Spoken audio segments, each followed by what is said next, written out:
di dalam Undang-Undang 1 tahun 2022 tentang yang namanya pajak, yang kedua terhadap DAU, dan ketiga nanti korelasi bagaimana penghitungan dalam rangka kemampuan keuangan daerah itu sendiri. Jadi memang kalau di dalam Undang-Undang 28 tahun 2009 kan memang agak menaikkan tuh yang paling tinggi terhadap berbicara PBB itu sendiri.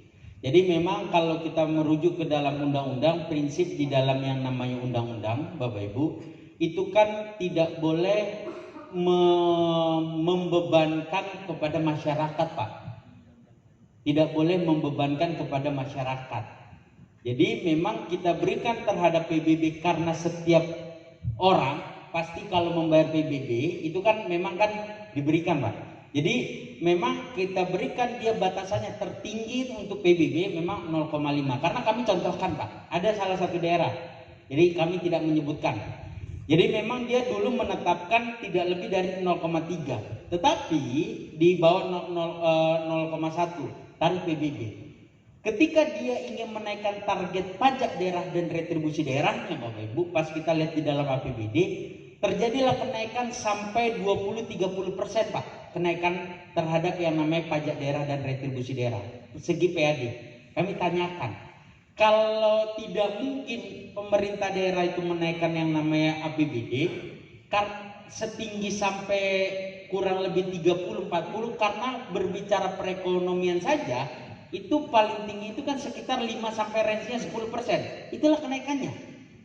Terus bagaimana cara dia mengubah yang namanya tarifnya, sampai terjadi, mohon izin, kenaikan tarifnya itu sekitar 200% dari yang terdahulu. Tetapi memang dia buatkan dia klausulnya pada saat itu untuk NJOP di atas 1 miliar naik dia sekitar 200%, NJOP di bawah di atas 1 miliar naik. Tetapi memang dia buatkan keringanan untuk NJOP di bawah 1 miliar itu digratiskan. Itu kan kewenangan ada pemerintah daerah. Tapi kita tetapkan batas atasnya, mohon izin. Nah, jadi di dalam yang nama PBB kita tetapkan. Jadi tidak serta-merta, mohon izin, kita bebaskan memang. Kan ini kan ada tarif minimum, ada tarif maksimal, Pak. Tapi ketika kita berbicara yang namanya tarif maksimal, kami kekhawatiran, mohon izin, ketika kita memberlakukan hal tersebut tidak didasarkan dengan yang namanya keringanan-keringanan yang lain. Di tempat hal tersebut, daerah tersebut memang dinaikkan untuk 200, tetapi untuk yang berpenghasilan tinggi, untuk NJOP yang rumahnya besar. Tapi NJOP di bawah 1 dia buatkan digratiskan. Jadi ada keberpihakan untuk masyarakat. Tetapi kalau diseragamkan, ditingkatkan sampai 1%, baik yang berpenghasilan tinggi atau berpenghasilan rendah kan potensi, Pak. Sedangkan berbicara pajak tidak boleh mensengsarakan masyarakat. Tetapi memang kalau terhadap peraturan pemerintahnya ya nanti kami akomodir, Pak, saran terhadap Bapak Ibu.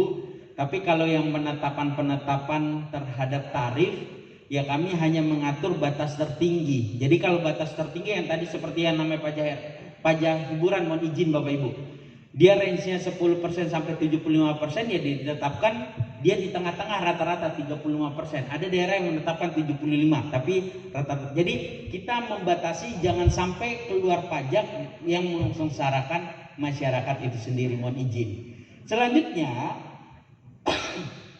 terhadap yang namanya DAU DAK, ya ini memang ini masih pajak, Pak. Habis ini baru kita berbicara terhadap dana transfer.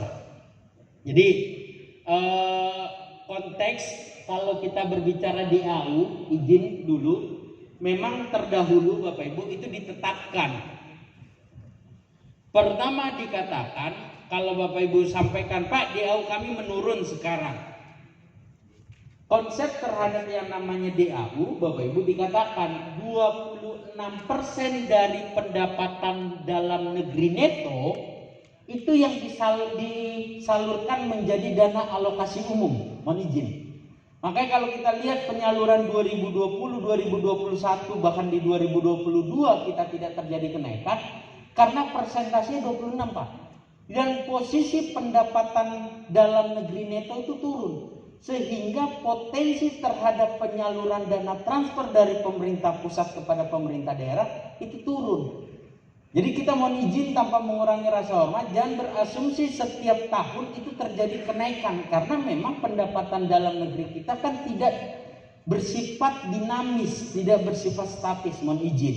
Kalau kita berbicara yang namanya dana alokasi umum, meskipun tadi memang disampaikan untuk di Undang-Undang 1 itu tidak ada lagi penghitungan 26% ini. Nah, memang kekhawatiran pemerintah daerah bisa jadi dia tetapkan 25% atau dia bisa tetapkan 27%. Nah, ini memang nanti ke depan Bapak Ibu, ini karena nanti konsepnya DAU dalam rangka kinerja memang disampaikan, bisa jadi contoh begini Bapak Ibu, kita pernah mengalami di 2000, saya ingat sekali ketika kita berbicara di 2019 terhadap potensi DAU, kinerja ini sedang ingin ditingkatkan, tetapi terkendala dengan batasan pagi 26%, pemerintah daerah, pemerintah pusat tidak bisa memberikan lebih dana transfer pemerintah pusat kepada pemerintah daerah karena dibatasi terhadap yang namanya konsep 26% pendapatan dalam negeri neto. Bahkan ditambahkanlah klausul, bahasanya DAU tambahan di luar DAU. Salah satunya untuk dana kelurahan. Karena kenapa? Dibatasi 26% ini. Makanya di dalam Undang-Undang 1 memang tidak menyebutkan berapa persen dari pendapatan negara, pendapatan dalam negeri neto. Tapi nanti kami tetap Pak, saran nanti Bapak Ibu kan dalam rangka penyusunan regulasi kami juga menangkap, karena sudah bukan hanya Kabupaten Magelang yang menyampaikan, ada beberapa daerah mengatakan kalau tidak ditetapkan nanti seenak-enaknya pemerintah pusat dia bisa menetapkan berapa persen dari pendapatan negara neto yang disalurkan, bisa menurun. Kalau tinggi masih oke, bisa kita terima, tetapi kalau menurun implikasinya terbanyak Pak, apalagi seperti sekarang. Nah ya, terhadap yang namanya DAU, mohon izin, tapi memang untuk saat ini Undang-Undang 1 tidak menyebutkan terhadap yang namanya pasal 26% itu sendiri. Selanjutnya, penghitungan terhadap DAU juga berubah. Kalau dulu penghitungan terhadap DAU, mohon izin Bapak Ibu, disampaikan berdasarkan yang namanya jumlah gaji PNS, jumlah penduduk dan luas wilayah. Makanya mohon izin kalau kita berbicara di wilayah Jawa itu relatif tinggi ketika kita berbicara DAU, karena penghitungannya jumlah penduduk kita pasti tinggi, berbicara luas wilayah karena jarang sekali ada yang namanya lautan, dia pasti tinggi luas wilayahnya karena dihitung daratan. Dan jumlah gaji pegawai negeri sipil itu sendiri. Tetapi sekarang dia nanti penghitungan DAU ditambahkan dengan faktor penyesuaian. Apa faktor penyesuaian? Untuk daerah-daerah kepulauan Pak. Jadi mohon izin, selama ini penyaluran DAU itu kan kita tidak berbicara wilayah terhadap Jawa Pak, wilayah juga di daerah timur. Kami sampaikan dulu biasanya di daerah timur ada daerah kepulauan, daratannya itu luas wilayahnya sedikit, sedangkan karena di daerah kepulauan lautnya luas Pak, sedangkan kita dibilang negara maritim. Tetapi penghitungan DAU dia hanya memperhitungkan berbicara luas wilayah daratan, tidak dihitung terhadap laut. Makanya DAU-nya turun. Makanya salah satu perubahan di dalam dana alokasi umum itu disesuaikan untuk daerah kepulauan, pariwisata, pertanian dan perikanan itu sendiri. Selanjutnya untuk menjawab terhadap penurunan di pasal 199 atau 200 itu disampaikan, mohon izin, karena terhadap penghitungan ini terjadi perubahan untuk penyaluran DAU pasca perubahan tersebut selama 5 tahun tidak mengalami perubahan. Jadi ada di pasal klausul di pasal 187, nanti boleh dicek di ayat 5, dalam hal besaran DAU pasca terjadi perubahan-perubahan tersebut mengalami penurunan, jadi itu tidak diberlakukan, jadi stuck dia. Nah, tetapi naik. Makanya kalau berbicara yang namanya DAU terhadap penghitungannya, mohon izin kami sampaikan. Jadi kalau untuk yang namanya DAU Bapak Ibu ini untuk 5 tahun. Jadi nanti untuk kabupaten kota itu menambah 198 daerah, tetapi untuk penurunan tidak ada daerah turun karena dijaga di dalam pasal 87 Undang-Undang ayat 5 Undang-Undang HKPD itu sendiri. Itulah kekhawatiran yang dijawab di dalam pasal tersebut. Tetapi nanti kita kawal di dalam PP-nya, mohon izin Bapak Ibu. Selanjutnya kalau DAK. Nah, ini memang permasalahan-permasalahan yang disampaikan. Selama ini kan konsep yang kita berlakukan terhadap yang namanya DAK, Bapak Ibu, kecenderungan teman-teman itu terhadap proses penyaluran. Itu kan kita, ini daerah ini sering mengendapkan uang. Kan seperti itu. Sering yang namanya daerah itu tidak menggunakan uang, tetapi disimpan di bank.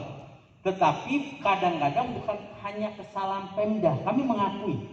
Tetapi juga biasanya kesalahan terhadap yang namanya juklak dan juknis yang ada di kementerian terkait. Karena konsep terhadap DAK itu kan tidak mungkin kita yang mengatur uang itu untuk apa. Yang mengaturnya adalah dari pemerintah pusat, tergantung dari kementeriannya. Kalau ini untuk pendidikan, juklak dan juknisnya Kementerian Pendidikan. Kalau ini khusus untuk yang namanya pertanian, juklak dan juknisnya menunggu yang namanya Kementerian Pertanian. Dan kecenderungan itu dulu mohon izin setelah semester kedua Pak baru turun juklak dan juknisnya. Dan sering sekali itu tidak terserap. Nah, makanya konsep DAK sekarang itu berubah. Dulu kalau Kabupaten Magelang itu contoh mendapatkan DAK 10 miliar, saya contohkan 31 Desember itu pasti 10 miliar itu udah ada di kas daerah Pak. Dilaksanakan atau tidak dilaksanakan 10 miliar itu masuk di kas daerah. Tapi kalau sekarang berbeda. Berdasarkan laporan. Karena dulu mohon maaf kan salah satu penerimaan daerah Bapak Ibu kan disalurkan lewat DAK. Yang bisa jadi mohon maaf ini bisa jadi salah satu terhadap pendapatan negara ada dari terhadap pinjaman luar negeri. Konsep kita menyalurkan kepada pemerintah daerah untuk menjalankan roda perekonomian, tetapi di pemerintah daerah kadang-kadang uang itu diendapkan, di idle money-kan. Bayangkan, pemerintah pusat itu menyalurkan DAK itu bisa jadi membayar bunga karena ada pinjaman, di daerah diendapkan mendapatkan bunga. Itu terjadi Pak. Makanya sekarang konsep penyaluran DAK berubah. Dipakai per termin. Jadi ketika Bapak Ibu terlambat melaporkan, jadi begini. Jadi kita laksanakan dulu, kita lelang penyaluran pertama ya.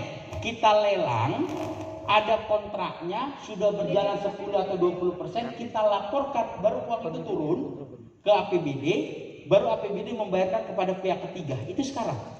Terlambat kita melaporkan, APBD kena sanksi. Apa sanksinya? Tidak disalurkan dana alokasi khususnya.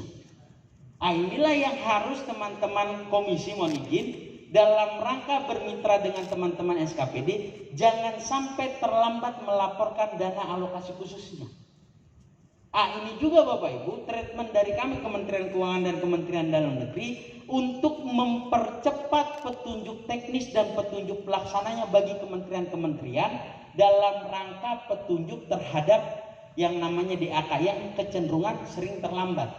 Jadi kalau dulu kan tidak Pak, kecenderungan teman-teman itu bisa melewati akhir tahun, nanti melewati akhir tahun petunjuk teknisnya dibuat oleh kementeriannya. Nah kalau sekarang tidak, bisa disalurkan, yang penting sudah dilaksanakan, uang turun. Kalau laporannya tidak disalurkan, berarti uangnya tidak turun. Kalau laporannya terlambat, uangnya juga tidak turun. Ketika uangnya tidak turun, pertama implikasinya, yang tadinya beban dari APBN dalam bentuk DAK itu menjadi beban kita. Yang kedua, ya rugi kita. Sudah bukan kita yang menentukan program kegiatannya, tetapi kita harus membayar terhadap dana alokasi khusus ini sendiri. Selanjutnya, proses terhadap DAK ini yang terbaru Bapak Ibu, tidak ada kewajiban dana pendamping. Yang selama ini ketika kita mendapatkan DAK, kecenderungan ini ada dana pendamping dari APBD. Sekarang konsep DAK tidak diwajibkan terhadap dana pendamping 10%. Jadi yang terhadap untuk operasional, perjalanan dinas, monitoring itu diambil dari alokasi DAK itu 5%. Jadi kalau kita mendapatkan DAK bidang seandainya pertanian dapatkan 5 miliar contoh, 5% dari 5 miliar 250 juta itu bisa digunakan untuk perjalanan dinas, monitoring dan sebagainya. Jadi tanpa membebani dari APBD itu sendiri. Untuk konsep terhadap dana alokasi khusus itu sendiri. Jadi kalau terhadap yang namanya DAU, DAK, ya itu Pak. Jadi pengertian terhadap yang namanya DAK. Jadi proses penyaluran sekarang juga sudah berubah. Jadi tidak ada lagi, nanti juga sistemnya sudah menggunakan yang namanya sistem yang ada di teman-teman Bappenas, sistem Krisna. Jadi tidak ada lagi yang dulu kan kita keseringan di daerah itu ada kepala dinas ditugaskan oleh kepala daerah urus dana di pemerintah pusat katanya. Jadi semua sistemnya nanti lewat sistem online.